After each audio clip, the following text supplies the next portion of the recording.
If you're anything like me, you may have noticed the past several weeks or days that you've been slipping in and out of somewhat of a dazed, half awake, half asleep state. And you may have noticed that certain mental emotional patterns, perhaps ones you haven't noticed or perhaps ones you've been aware of in the past, have started to surface and arise within you. These are old ways of knowing ourselves, old thoughts and concepts about self-worth, perhaps, old emotions from the past that haven't been fully felt or processed. And you may notice they have an easier time coming in when we're in this half awake, half asleep state.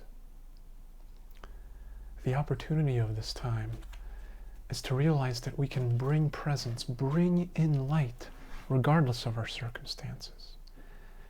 See, as you bring the light forward onto these patterns, feeling the emotion without judgment, observing the thoughts without judgment, feeling the space that you are around them, feeling the light. As you bring the light forward, the light transmutes the patterns into itself. The energy can then be funneled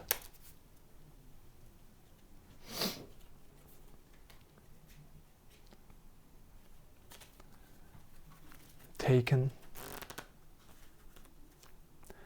and propelled forward into new and creative endeavors.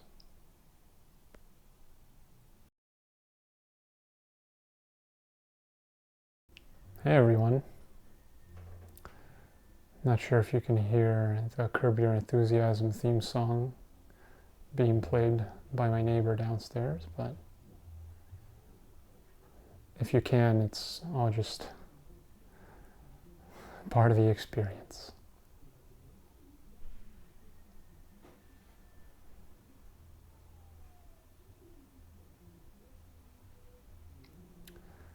So I just want to make clear for my own sake and for yours, so that my ego doesn't get in the way of these talks, or that you don't get the wrong idea about who I am.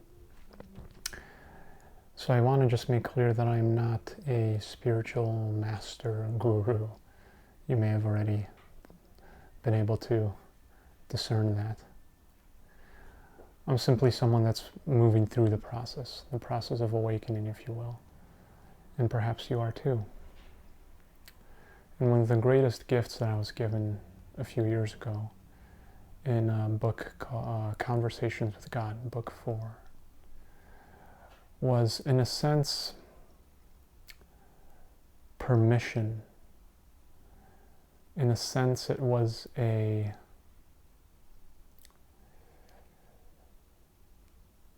call to action to anyone that's going through this process of spiritual awakening, saying that it's okay to share your process. It's okay to share insights that come to you. You don't have to wait to become the Buddha. In fact, you shouldn't wait. It may be best for you to share this process openly, be honest with what you're going through, tell people what you learned, what you struggled with, and that in doing so will actually help accelerate the collective process of awakening for humanity. And to remind ourselves that we teach what we have to learn. So I felt it was important to say, give a little note on that. I want to talk about how I see this process of spiritual awakening. Much of it is inspired by teachers and guides that I continue to have via books, via videos of teachings online, via physical teachers, and the insights that have come to me through self-inquiry, exposure to these teachings. And what I feel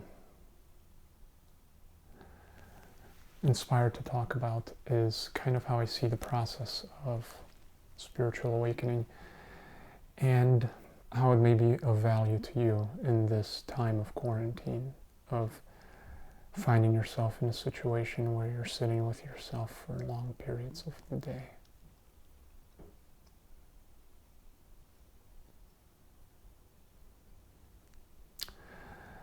I know for me that my routine leading up to the quarantine,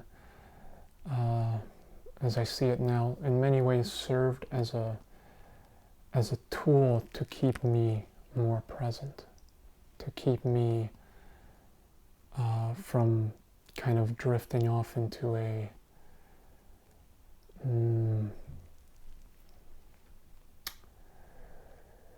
habitual sleepiness or sense that I wasn't moving anywhere. I had a good exercise routine that helped keep the body feeling healthy and kept the mind feeling fresh and able to absorb new information and think. I would go out and perform most days for people, and just that human interaction kind of elicited presence within me to be there, to intend to be fully there with that person, to be out in the city, to observe the people, enjoy the energies, and to use that time to then look for new inspirations and then act on them in whatever way I can, to then work towards saving up the money to then act even more fully on those inspirations. And now that I've had to set that to the side temporarily, I found it difficult to bring that same level of presence into my day-to-day. And I'm sure I'm not alone in this, whether you're an artist or someone that worked a more conventional job.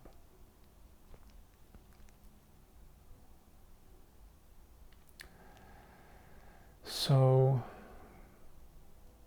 the opportunity, I suppose, here is to deepen our presence, and to do that by intentionally, deliberately finding ways to bring it into our current circumstances, to develop a way to bring it in,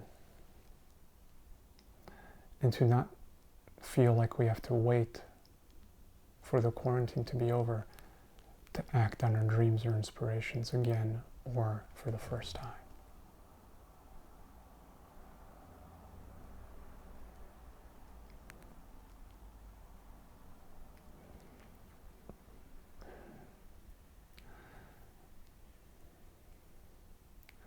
I recall falling into a trap several years before I began my career as a magician, where I had already been going through an awakening process, the process of observing my thoughts and emotions and getting more familiar with a deeper sense of identity, who and what I really am, if you will, and that we all are. And feeling like there was just a bottomless pit of beliefs and repressed emotions and gunk. And it seemed like I kind of held the notion that I couldn't really start living life until I moved through this fully and completely, until I became enlightened.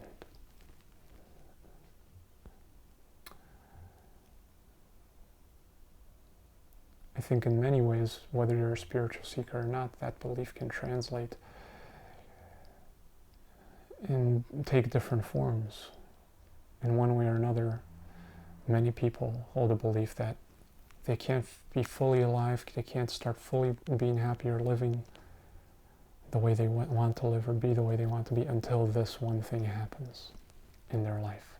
Whether it's enlightenment, whether it's a relationship, whether it's the perfect job, the money, security, whatever. This is a lie.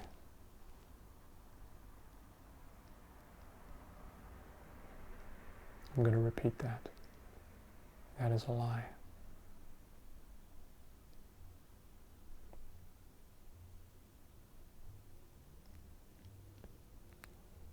You can start moving towards your dreams. You can start acting on your inspirations. You can begin having a more fuller, richer life experience right now, wherever you are.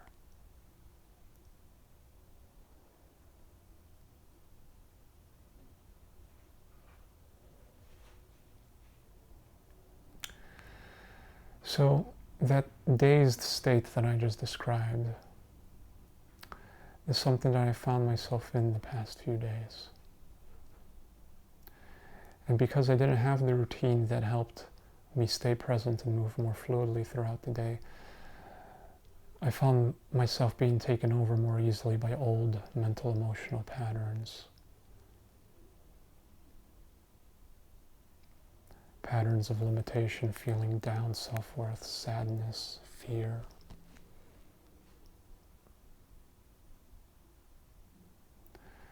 It's helpful to look at these things from a perspective that was exposed to me.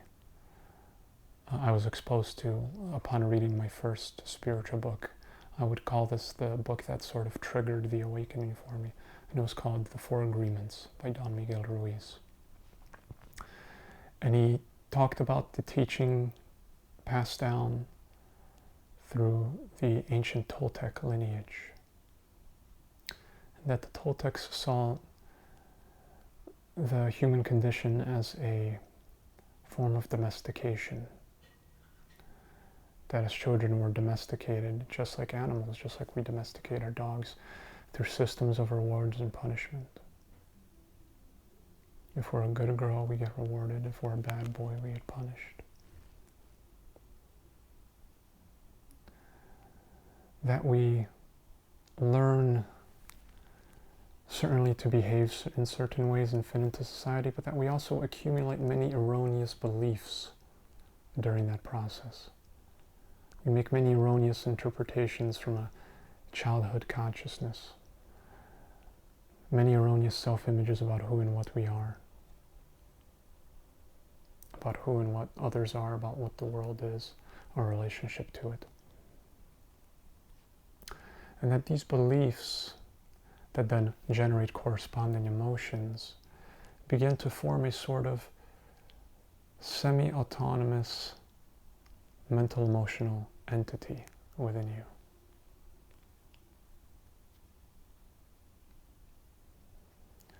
And Miguel called this the parasite.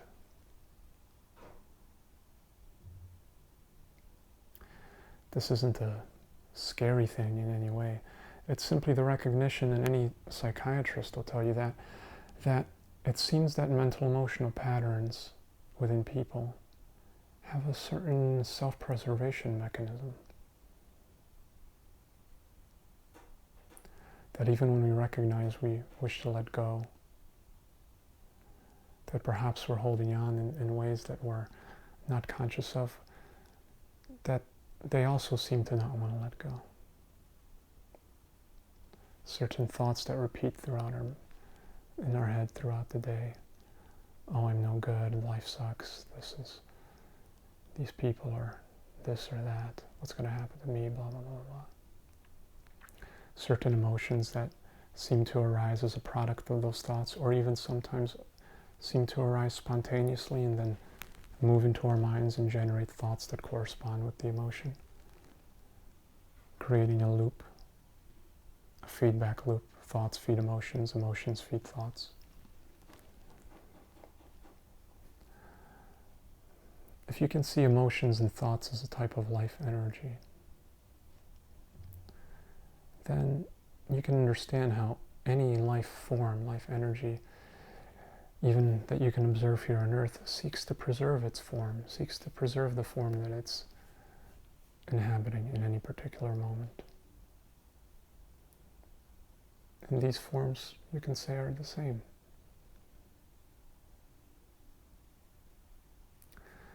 And the awakening process is much to do with becoming aware of these forms, disidentifying from them, not necessarily saying that these emotions and thoughts make up the entirety of who I am.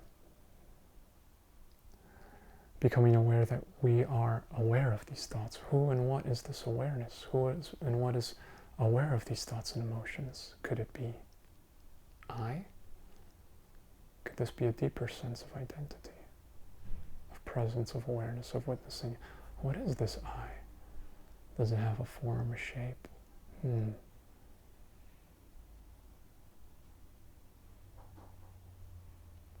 any form or shape that comes to mind is a form or shape that presents itself within this field of I, of witnessing.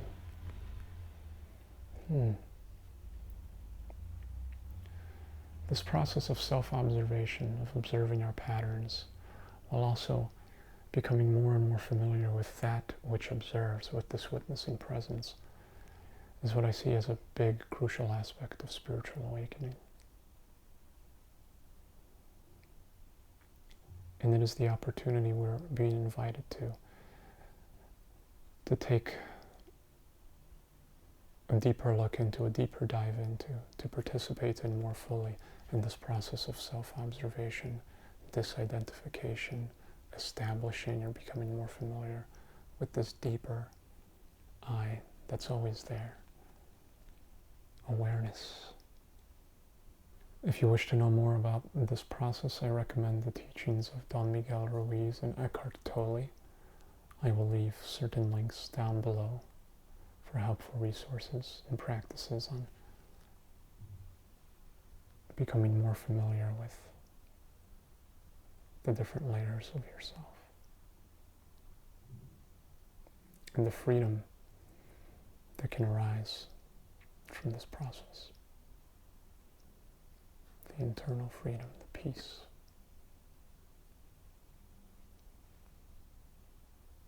And it is a process.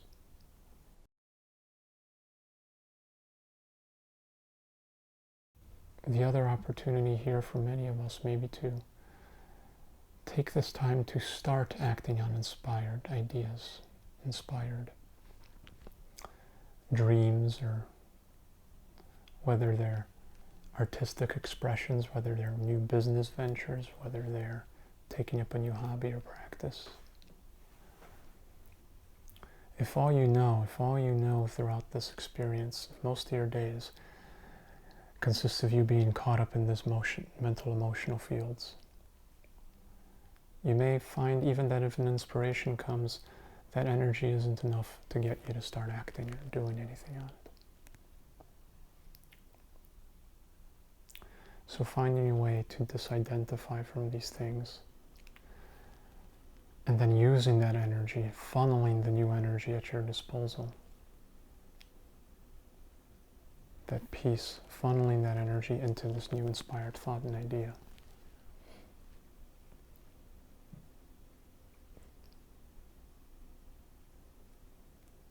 Can be a very exciting thing to do. Again, the lie is that we have to be totally free, totally okay, and then we'll start acting on our dreams.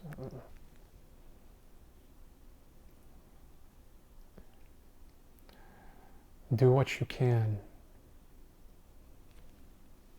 about yourself.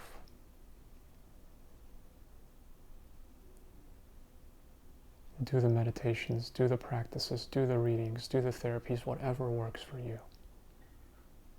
But don't get stuck on that level. Know that life is here to be lived, always. And when you find yourself in moments of spaciousness and grace, certainly these are things you can enjoy, but if an inspiration comes, see what happens if you act on it.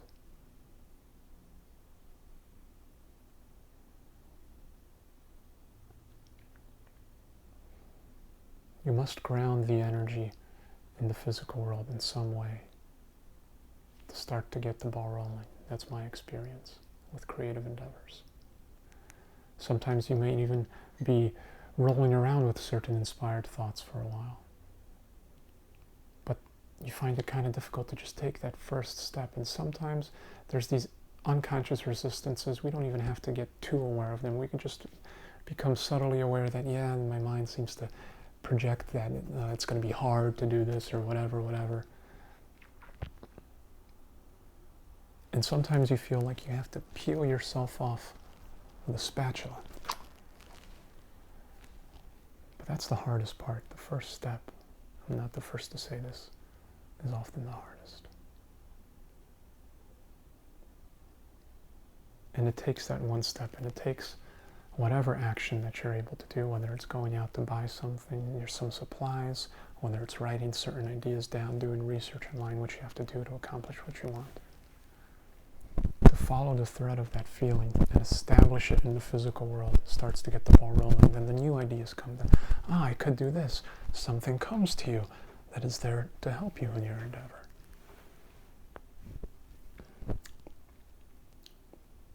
In any creative process, don't get attached to the outcome. Do not be attached to what the image you initially had is. Follow the feeling. The image may change, but you won't care, because as you follow the feeling grows.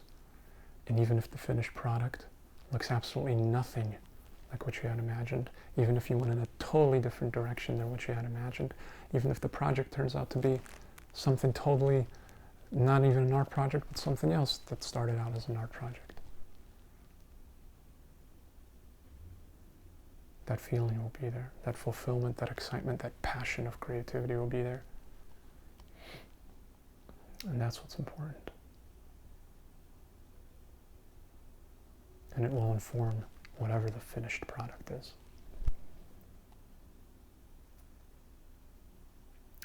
Oh, and engaging in this process will help inform the awakening process as well. Because as you engage in creative, inspired pursuits, you feel enlivened. As you feel enlivened, your consciousness, your awareness is heightened. You move through these patterns more easily. You withdraw energy from them, and you establish new life-sustaining patterns. They too will then become easier. They too will gather a momentum, a life of their own, if you will. But rather than feeding on your energy, they give you life. You begin to recognize cellularly, yes, this works. Acting on this works. It becomes easier each time. You become more familiar with the intuition and the guidance that's there in any creative endeavor. You become a better receiver of guidance. You learn from your actions. It becomes more fluid as you do it repeatedly. Just like a meditation practice, acting on inspired action is the same. And it becomes integrated within you, becomes a part of you.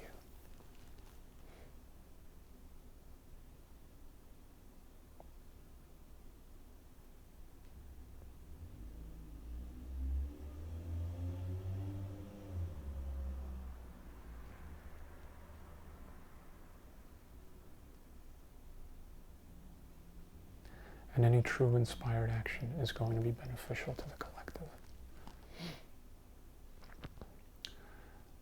Whether you see yourself as being one that helps spread certain ideas, spread beauty in your art, create a business plan, venture that serves and helps others, or whether it's something totally different, if it comes from a deep place, even if on the surface it doesn't look like something that's there to help, even if it's just a painting, it's going to carry the quality of that inspiration. It's going to carry the resonance and energy, if you will. And it will help contribute to the awakening, to the life enrichment of humanity. That is the gift you get to share by acting on your inspirations. And as you awaken, as you engage in part one of this video, if you will, you can become more and more familiar with the depth of source of creativity within you. And these things can come to you more readily, more easily. You can sit and intend and say, I'm going to go within and I'm going to see what starts to bubble up. What am I called to do? What can I imagine myself doing that feels most inspired, most exciting, most helpful, most fulfilling? And then take some action on it, symbolic or whatnot. And see how the ball can start rolling. Take one or two actions, whatever.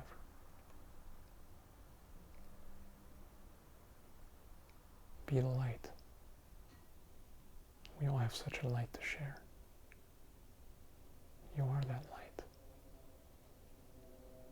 Your mission is to become familiar with yourself as the light. Your mission is to know, to see who you are not, to establish yourself in who you are, and then bring who you are forth into this world.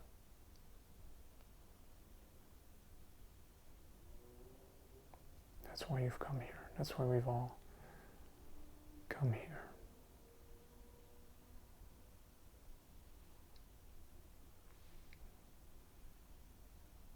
Might as well do it sooner than later. It is this time where the world needs your light most. Don't deprive the world of